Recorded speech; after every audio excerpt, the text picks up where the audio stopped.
Saudamos a todos vocês com a graça e a paz do Senhor Jesus. Ficamos felizes, agradecidos a Deus por mais uma vez estarmos juntos e também somos gratos a Deus por este dia que Ele está nos concedendo, por estes momentos que temos para estudar a Sua Palavra. Somos gratos a Deus por cada um de vocês que estudam a Bíblia conosco a cada dia, vocês que compartilham os estudos com outras pessoas e também queremos agradecer a todos que são inscritos no canal Hora Tranquila no YouTube. Se você ainda não é inscrito, entre no YouTube e digite Hora Tranquila. Aí você vai encontrar ali a nossa página e em letras vermelhas estará escrito inscrever-se. É só clicar ali, já estará inscrito. E compartilhe com outras pessoas, divulgue este canal. Se você gosta de estudar a Bíblia conosco, divulgue para que outras pessoas conheçam e se inscrevam também. E nosso objetivo é nos aproximar de Deus a cada dia através do estudo da Bíblia. É por isso que nós temos esse canal.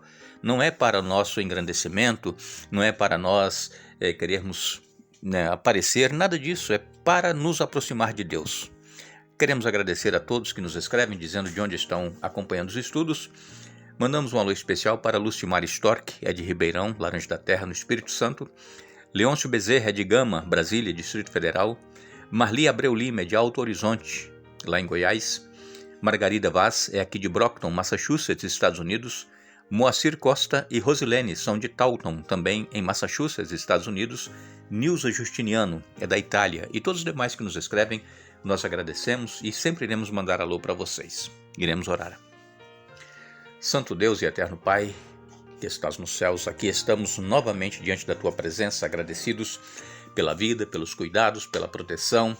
Te agradecemos por estes momentos que temos para estudar a Tua Palavra.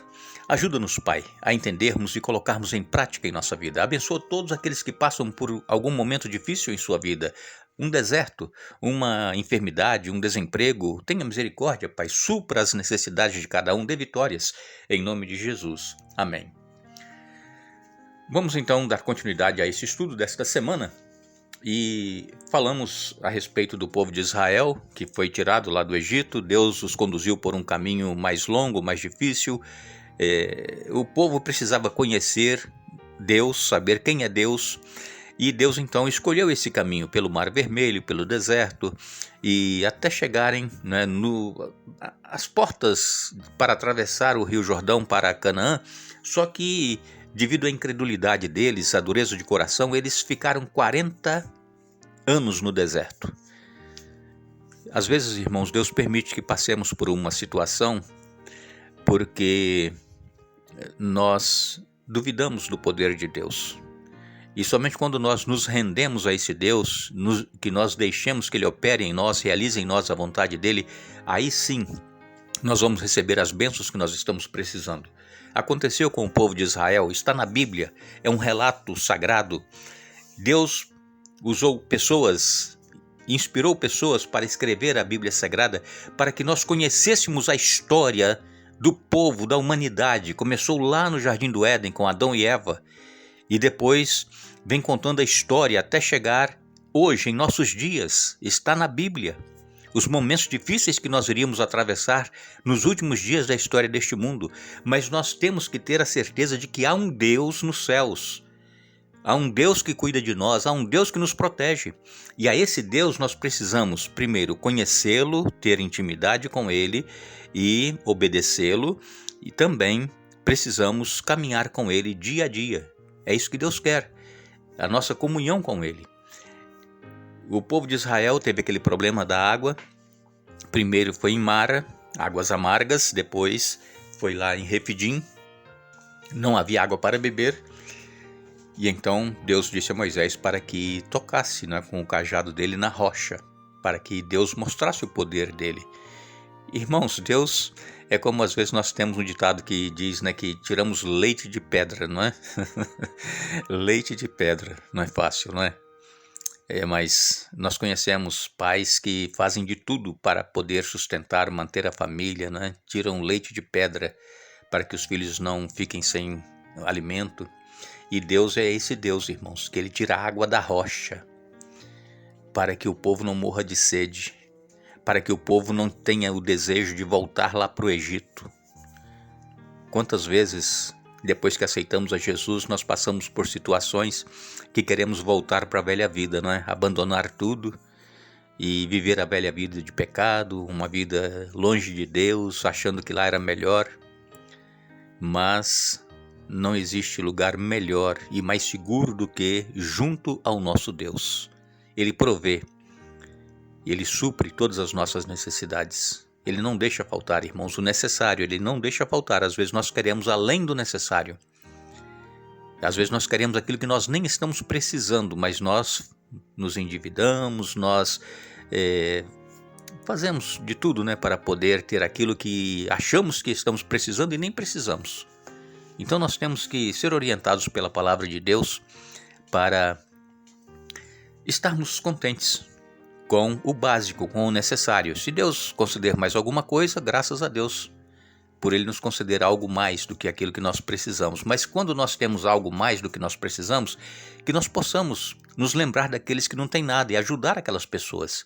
É por isso que Deus permite que muitas pessoas tenham muita coisa, para que eles possam ajudar as pessoas necessitadas. Então nós temos que entender. Nós conhecemos também na palavra de Deus o conflito que Jesus passou lá no deserto. Jesus, após o seu batismo, ele foi levado pelo Espírito Santo para o deserto, ali na Judéia. E ali Jesus, ele teve o seu momento também de sofrimento. Vejam, em Lucas capítulo 4, versos 1 e 2 diz assim: Jesus, cheio do Espírito Santo, voltou do Jordão e foi guiado pelo mesmo Espírito no deserto durante 40 dias, sendo tentado pelo diabo. Nada comeu naqueles dias, ao fim dos quais teve fome. Interessante, não é? O povo de Israel passou 40 anos lá no deserto. Aqui Jesus passa 40 dias também no deserto, em jejum. Não comeu nada, diz aqui. E Jesus estava buscando o poder que somente Deus tem para nos conceder, para enfrentar as lutas e os problemas que ele teria agora ao iniciar o seu ministério. E quando lemos então o capítulo 4 de Lucas, versos de 1 a 13, eu vou ler para vocês. Lucas 4, de 1 a 13, diz assim: Jesus, cheio do Espírito Santo, voltou do Rio Jordão e foi conduzido pelo Espírito no deserto, onde foi tentado pelo diabo durante 40 dias. Não comeu nada durante todo esse tempo e teve fome. Então o diabo lhe disse: se você é o Filho de Deus, ordene que esta pedra se transforme em pão. Jesus, porém, respondeu: as Escrituras dizem, uma pessoa não vive só de pão. Então o diabo o levou, melhor dizendo, a um lugar alto, e num momento lhe mostrou todos os reinos do mundo. Eu lhe darei a glória destes reinos e a autoridade sobre eles, pois são meus e posso dá-los a quem eu quiser, disse o diabo. Eu lhe darei tudo se me adorar. Jesus respondeu: as Escrituras dizem, adore o Senhor seu Deus e sirva somente a Ele. Então o diabo o levou a Jerusalém, até o ponto mais alto do templo, e disse: se você é filho de Deus, salte daqui. Pois as Escrituras dizem, ele ordenará a seus anjos que o protejam. Eles o sustentarão com as mãos para que não machuque o pé em alguma pedra. E Jesus respondeu: as Escrituras dizem, não ponha à prova o Senhor seu Deus. Quando o diabo terminou de tentar a Jesus, deixou-o até que surgisse outra oportunidade. Jesus, irmãos, ele venceu as tentações, primeiro, porque ele tinha comunhão com o Pai. Ele passou 40 dias ali jejuando para receber poder, forças. Não foi de um momento para o outro que Jesus venceu a provação, a tentação de Satanás. Segundo, Jesus conhecia a palavra de Deus. Jesus, ele tinha na mente, na memória, aquilo que Deus havia pedido para que os homens escrevessem. E Jesus, ele se defendeu usando a palavra de Deus. Satanás, quando chegou para tentar a Jesus, ele chegou em forma de um anjo de luz. E então ele disse: se você é filho de Deus, transforme essas pedras em pães. Jesus estava com fome. Jesus estava 40 dias sem comer. E Jesus poderia ter estalado os dedos e as pedras todas seriam pães. Mas Jesus reconheceu que era o inimigo que estava ali, que era Satanás que estava tentando. E Jesus disse: olha, nem só de pão viverá o homem, mas de toda a palavra que sai da boca de Deus. Nós nos lembramos que quando Adão e Eva pecaram, lá no Jardim do Éden, foi através do apetite, não foi? Foi numa fruta. Satanás disse, olha, coma do fruto, eu estou falando, vocês vão falar também, vocês vão ser igual a Deus. E então, pelo apetite, Satanás conquistou Eva e Eva levou para que Adão comesse também do fruto. Agora, Jesus, a primeira tentação dele também é no apetite.